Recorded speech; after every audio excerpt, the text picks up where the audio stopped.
இந்த கேவி குப்பம் சட்டமன்ற தொகுதி ஒரு கிராமம் நிறைந்த பகுதி. 73 ஊராட்சிகள் அடங்கிய ஒரே சட்டமன்ற தொகுதி இந்த கேவி குப்பம் தான். ஒரு பேரூராட்சி இல்ல, ஒரு நகராட்சி இல்ல, முழுக்க முழுக்க கிராமம் சூழ்ந்த சட்டமன்ற தொகுதி கேவி குப்பம் சட்டமன்ற தொகுதி. இது அதிமுக கோட்டை.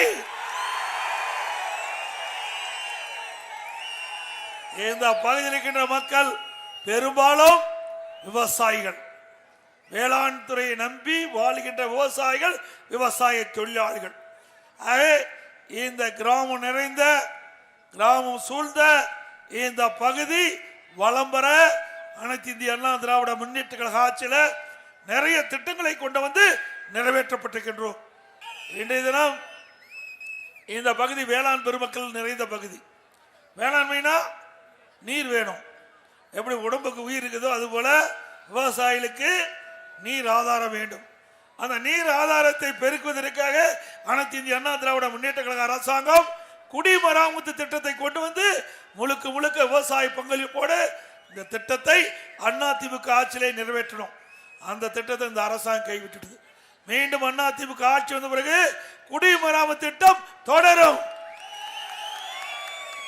இந்த திட்டத்தின் மூலமாக அங்கங்க இருக்கின்ற ஏரிகள், குளங்கள் தூர்வாரப்பட்டு அதில் இருக்கிற வண்டன்மல் விவசாயிகளுக்கு, நிலங்களுக்கு இயற்கை உரமாக பயன்படுத்தினோம். ஒரு புறம் குடிமராமத்து திட்டத்தில் ஏரி ஆழமாச்சு, பெய்கின்ற மழைநீர் முழுவதும் சேமித்து வைத்தோம். மறுபுறம் இந்த ஏரியில் அள்ளப்பட்ட வண்டல்மண் விவசாயியுடைய நிலங்களுக்கு அடி உரமாக பயன்படுத்தி நல்ல விளைச்சலை கொடுத்தது விவசாயிகளுக்கு. இதுதான் அதிமுக ஆட்சியுடைய அற்புதமான திட்டம். அதோட நம்முடைய விவசாயிகள் பெருமக்கள் தொடக்க வேளாண் கூட்டுறவு வங்கியிலே வாங்கிய பயிர்க்கடன் 2 முறை தள்ளுபடி செய்யப்பட்டது. விவசாயிகள் 2 முறை. இதுவரைக்கும் இந்திய வரலாற்றிலேயே, தமிழக வரலாற்றிலேயே ஒரு 5 ஆண்டு காலத்தில் 2 முறை விவசாயிகளுக்கு பயிர்க்கடன் தள்ளுபடி செய்யப்பட்ட ஒரே அரசாங்கம் அதிமுக அரசாங்கம். விவசாயிகள் அவர்கள் மின் மோட்டார், அதற்காக 24 மணி நேரம் மின் மோட்டார் இயங்குவதற்கு மும்முனை மின்சாரம் கொடுத்ததும் அதிமுக ஆட்சியில். இயற்கை சீற்றம், மழை, வெள்ளம் விவசாயிகள் பாதிக்கப்பட்ட போது நிவாரண தொகை வழங்கியதும் அதிமுக ஆட்சியில். அதே போல விவசாய தொழிலாளிகள், விலையில்லா கறவை மாடுகள், விலையில்லா ஆடுகள், விலையில்லா கோழி, பசு வீடுகள், இப்படி உழவர் பாதுகாப்பு திட்டத்தில் உதவி, முதியோருக்கு உதவி தொகை, இப்படி பல திட்டங்களை கொண்டு வந்து விவசாய தொழிலாளியும் வாழ வைத்த அரசாங்கம் அதிமுக அரசாங்கம். அது மட்டுமல்ல, அனைத்து இந்திய அண்ணா திராவிட முன்னேற்ற கழக ஆட்சி அமைந்தவுடன் நம் குடிசையிலே வாழுகின்ற ஏழை மக்கள், தாழ்த்தப்பட்ட மக்கள், மலைவாழ் மக்கள், அவர்களுக்கு அதிமுக ஆட்சி அடுத்த ஆண்டு மலர்ந்தவுடன் அற்புதமான கான்கிரீட் வீடு கட்டி கொடுக்கப்படும். இப்ப கட்டுற வீடெல்லாம் நீங்க மறந்துருங்க. அடுத்த ஆண்டு சட்டமன்ற தேர்தலில் அதிமுக வெற்றி பெற்று வந்த பிறகு அற்புதமான கான்கிரீட் வீடு அதிகமா செலவழித்து நல்ல வீடை கட்டி கொடுப்போம். இந்தியாவிலேயே இந்த ஏழை மக்களுக்கு கட்டி கொடுத்த வீடு தமிழகத்தில் தான் சிறந்த வீடு என்று பெயர் சொல்கின்ற அளவுக்கு வீடு கட்டி கொடுப்போம். அதே போல அனைத்து இந்திய அண்ணா திராவிட முன்னேற்ற கழகம் பொன்மனச்செம்மல் புரட்சி தலைவர் தமிழகத்தினுடைய முதல்வராக இருந்த பொழுது தை பொங்கல் என்று விலையில்லா வேஷ்டி, விலையில்லா சேலைகள் கொடுத்தாங்க. திமுக ஆட்சியில் வந்தது பல இடத்துல கொடுக்கல. சில இடத்துல வேஷ்டி கொடுத்தாங்க, சில இடத்துல தை பொங்கல் என்று சேலை கொடுக்கல, சில இடத்துல 2 கொடுக்கல. அதிமுக ஆட்சிக்கு வந்த பிறகு தை பொங்கல் என்று பொன்மனச்செம்மல் புரட்சி தலைவர் எம்ஜிஆர் தொடங்கப்பட்ட அந்த திட்டம் அற்புதமான வேஷ்டி சேலை பெண்களுக்கு முந்திய அனைத்து தர மக்களுக்கும் குடும்ப அட்டைக்கும் வழங்கப்படும். அதோட உங்களுடைய துணையோடு அடுத்த ஆண்டு தமிழகத்தில் அதிமுக ஆட்சி மலர்ந்தவுடன் நம்முடைய தாய்மார்களுக்கு, நம்முடைய சகோதரிகளுக்கு ஒவ்வொரு தீபாவளி பண்டிகை போதும் அற்புதமான சேவை வழங்கப்படும்.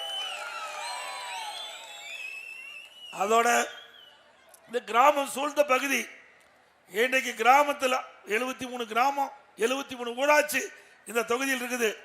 இதில் இருக்கிற அதிகமா நம்முடைய விவசாய தொழிலாளி, விவசாயிகள், ஏழைகள் எல்லாமே அரசு பள்ளியில் தான் படிக்கிறாங்க. அப்படி அரசு பள்ளியில் படிக்கின்ற மாணவர்கள் 2017-18 நான் முதலமைச்சர் இருந்த காலகட்டத்தில் நீட் தேர்வில் வெறும் 9 பேர் தான் தேர்ச்சி பெற்று மருத்துவ கல்வி கிடைத்தது. நானும் அரசாங்க பள்ளியிலே படித்தவன். எதிர்கட்சிகள் கோரிக்கை வைக்கல, பொதுமக்கள் கோரிக்கை வைக்கல. என் சிந்தனையில் உதித்தது அந்த கிராமப்புறத்தில் இருக்கின்ற அரசு பள்ளியை படிக்கின்ற மாணவ செல்வங்கள் மருத்துவராக வேண்டும்.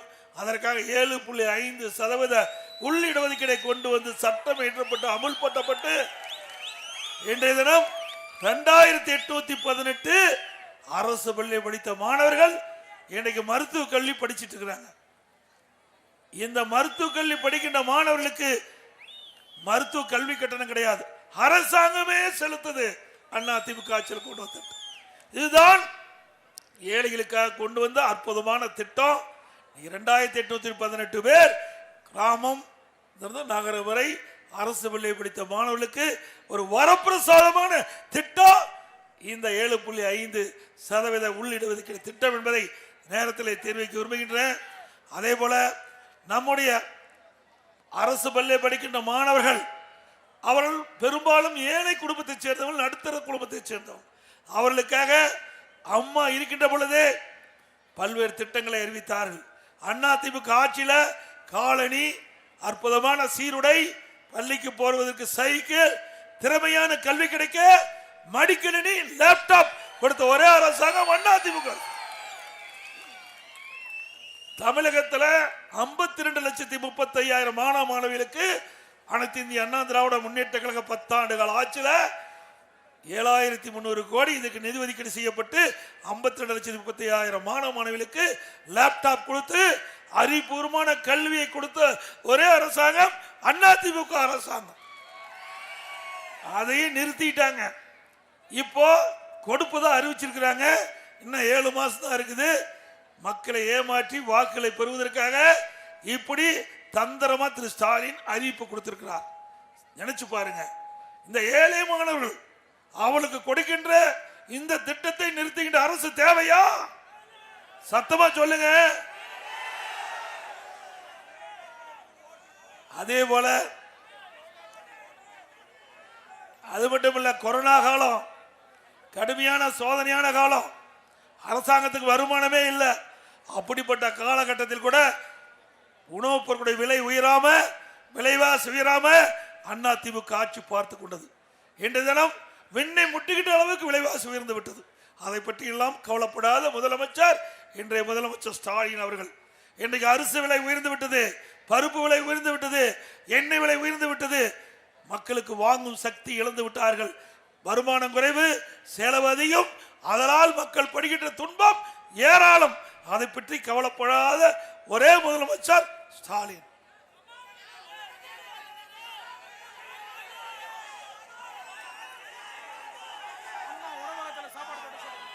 அது மட்டுமல்ல, கொரோனா காலத்தில் அண்ணா திமுக ஆட்சியில் 1 வருடம் வேலை இல்லாமல் இருந்த நம்முடைய மக்களுக்கு விலையில்லா அரிசி கொடுத்தோம், விலையில்லா சக்கரை கொடுத்தோம், விலையில்லா எண்ணெய் கொடுத்தோம். ஓராண்டு தம்பி கொடிக்கல, ஓராண்டு மேல அங்க டிவி எடுக்கிறாங்க. ஓராண்டு எந்த வருமானமே இல்லாத காலத்தில் கூட ஏழை மக்களை காப்பாற்றிய அரசாங்கம் அண்ணா திமுக அரசாங்கம். கொடுத்தோம்ல, ஓராண்டு ரேஷன் கடையில் கொடுத்தோமா இல்லைங்களா? பொங்கல் பண்டிகை என்று எல்லா குடும்பத்தையும் 2,500 ரூபாய் கொடுத்த ஒரே அரசாங்கம் அண்ணா திமுக அரசாங்கம்.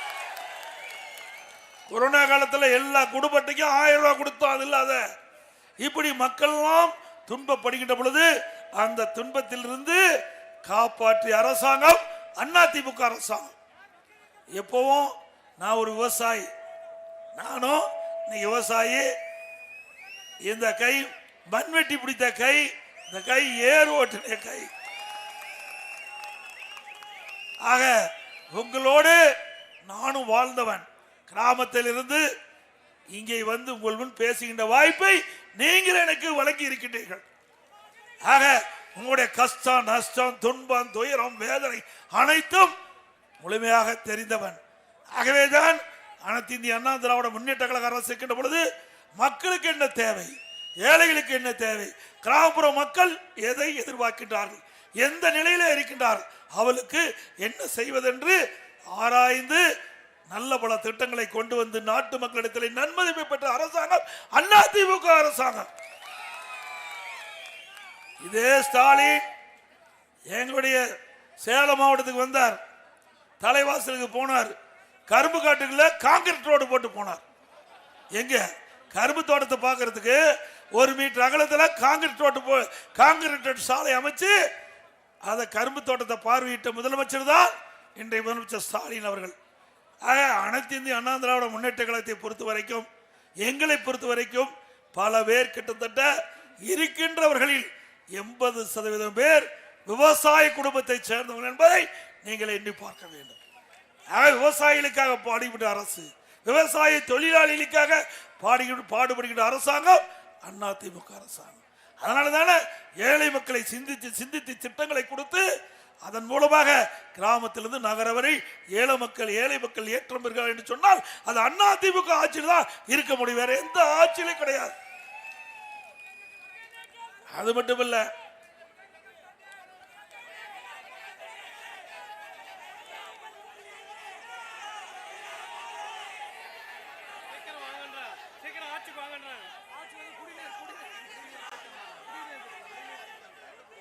அது அங்கிருந்து பேசினா காது கேட்கல, வேற ஒன்றும் இல்லை. நீங்க என்ன நினைக்கிறீங்களோ அத்தனையுமே நிறைவேற்றப்படும். இந்த ஆட்சி உங்களுடைய ஆட்சி, ஸ்டாலின் மாதிரி இல்ல, குடும்ப ஆட்சி இல்ல, அதிமுக மக்கள் ஆட்சி.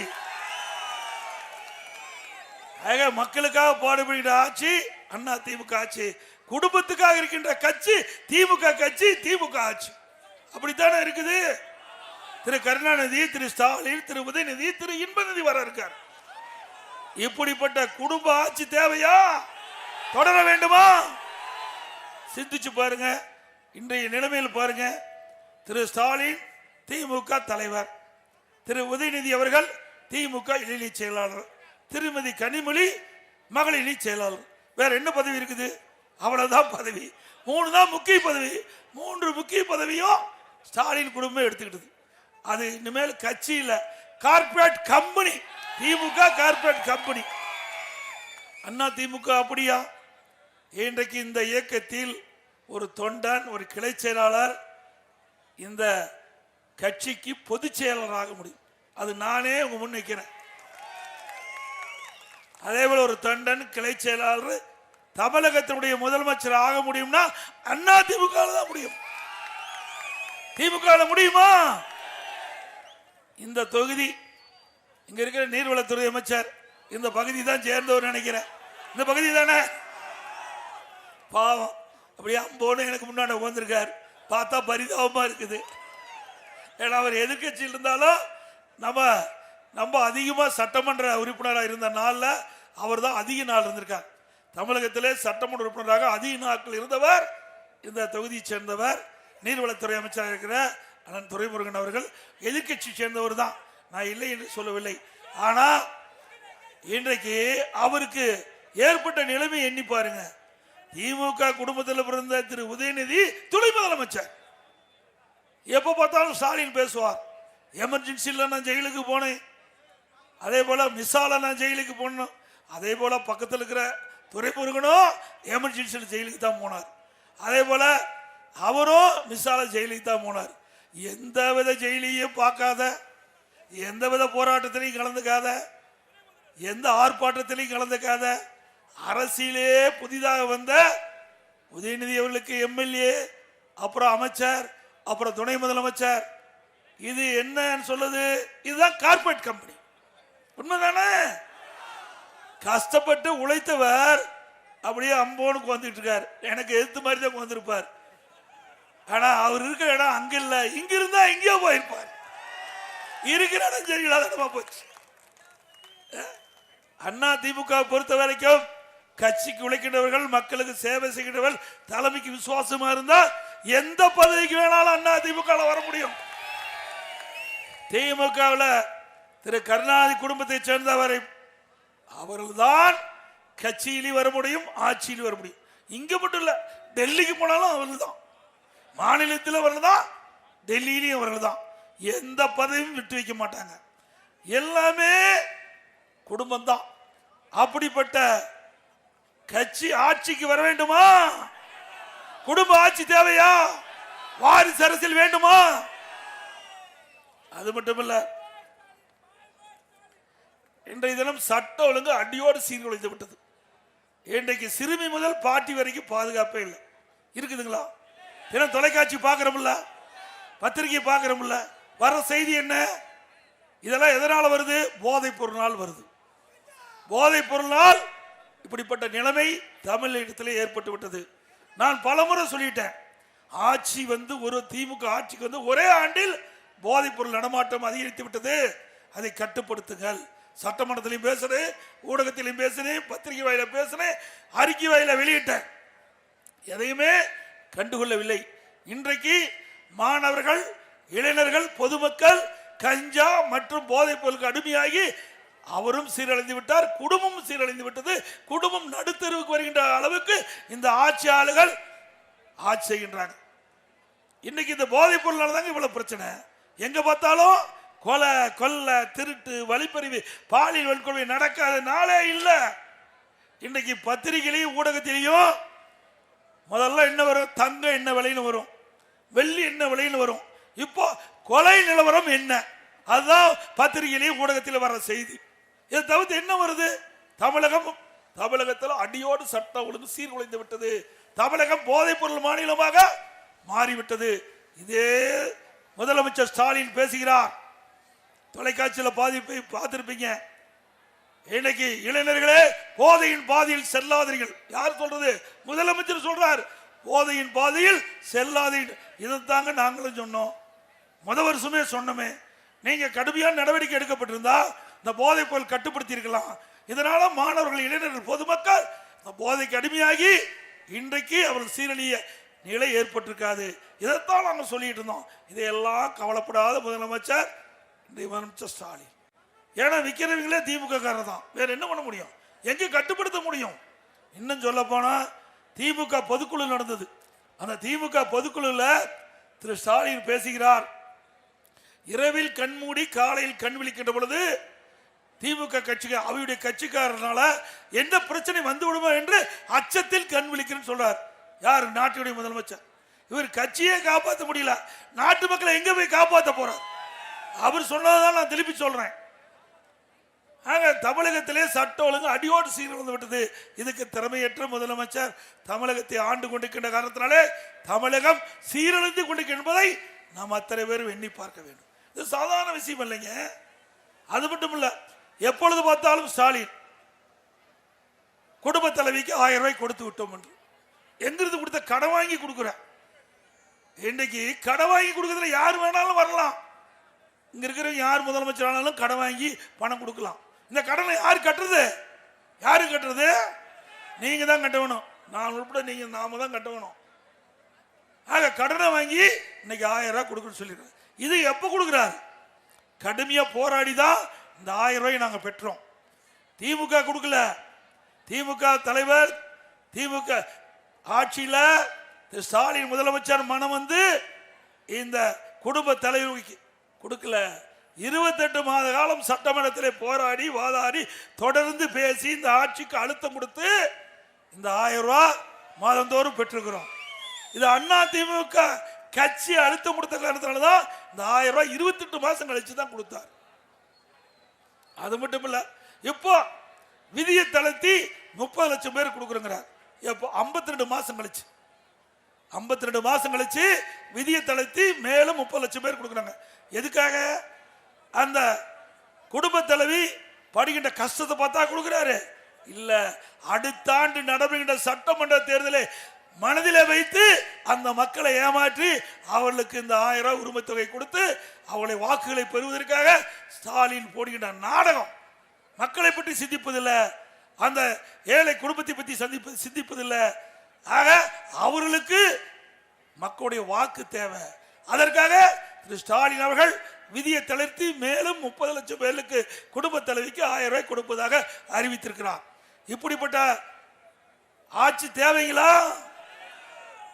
காலத்திற்கு ஏற்றவாறு தங்களுடைய நிலையை மாற்றுகின்ற ஒரே கட்சி திமுக கட்சி. இன்னும் சொல்ல போனா டாஸ்மாக் கேட்க வேண்டியதே இல்லை. நீங்க கடைக்கு போனா 10 ரூபா பாட்டிலுக்கு அதிகமாக கொடுத்தா வாங்கணும். யாரும் கடைக்கு போகாதீங்க, யாரும் மது கடைக்கு போகாதீங்க. அப்படியே போய் யாராவது வாங்கினாலும் 10 ரூபா அதிகமாக கொடுத்தா வாங்கணும். தமிழ்நாட்டில் ஒரு நாளைக்கு 1.5 கோடி பாட்டில் விற்குது.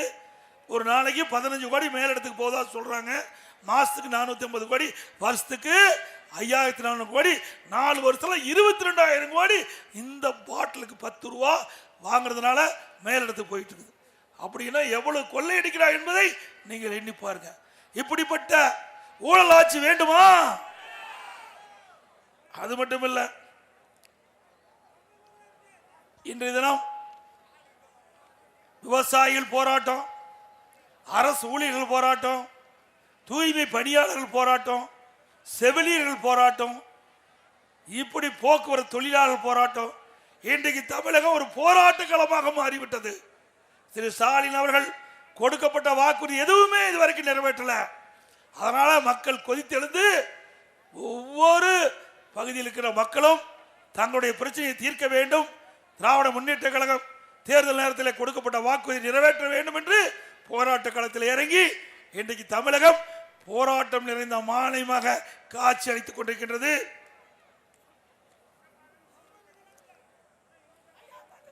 அதோட இன்றைக்கு தமிழ் கிராமம் நிறைந்த பகுதி 73 ஊராட்சி கிராமத்தில் இருக்குது. கிராமத்தில் இருக்கிற மக்களுக்கு அதிக மக்கள் தொகை வாயிலுகின்ற அந்த பகுதியில் அம்மா மினி கிளினிக் கொண்டு வருவதற்கு 2000 அம்மா மினி கிளினிக் நாங்கள் துவங்கணும். 2000 அம்மா மினி கிளினிக் தமிழகத்தில் துவங்கணும். அதிகமாக ஏழை மக்கள் நிறைந்த பகுதியை தேர்ந்தெடுத்து, குறிப்பாக கிராமத்தை தேர்ந்தெடுத்து அந்த பகுதியில் இருக்கின்ற மக்களுக்கு அங்கே சிகிச்சை அளிக்கக்கூடிய திட்டம் இது. ஒவ்வொரு அம்மா மினி கிளினிக்கும் ஒரு MBBS டாக்டர், ஒரு செவிலியர், ஒரு மருத்துவ உதவியாளர் நியமிக்கப்பட்டு சிறப்பாக செயல்பட்டு இருந்தது. அது பொறுக்க முடியாத அரசியல் காழ்ப்புணர்ச்சி காரணமாக ஏழைகளுக்கு சிகிச்சை அளிக்கக்கூடிய அந்த திட்டத்தை இன்றைக்கு அரசியல் பழிவாங்கின்ற நோக்கமாக அரசியல் காழ்ப்புணர்ச்சியோடு ரத்து செய்திருக்கிறார் இந்த முதலமைச்சர்.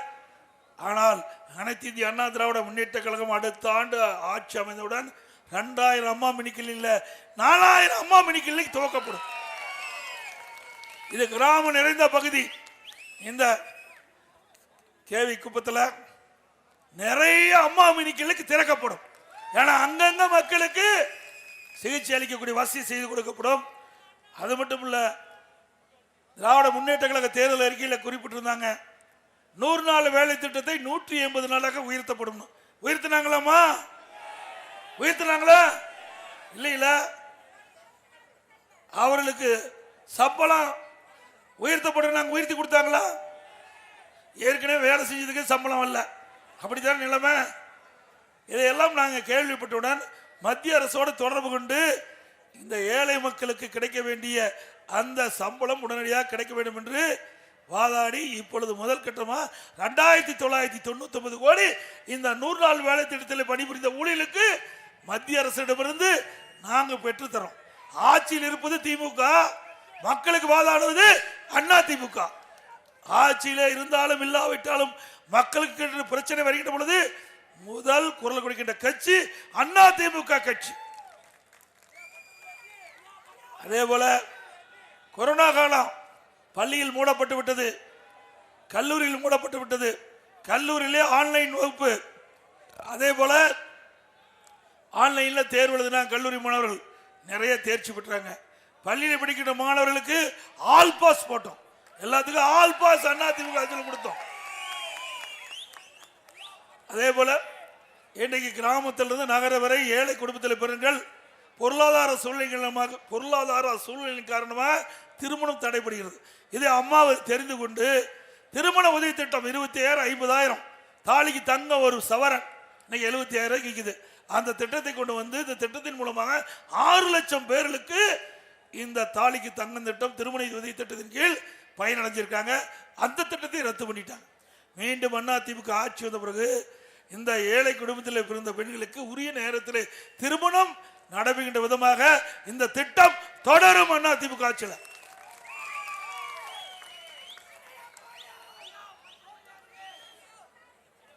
மக்களை காப்போம், தமிழகத்தை மீட்போம். மக்களை தமிழகத்தை மக்களை தமிழகத்தை மக்களை தமிழகத்தை பை பை ஸ்டாலின். நன்றி, வணக்கம்.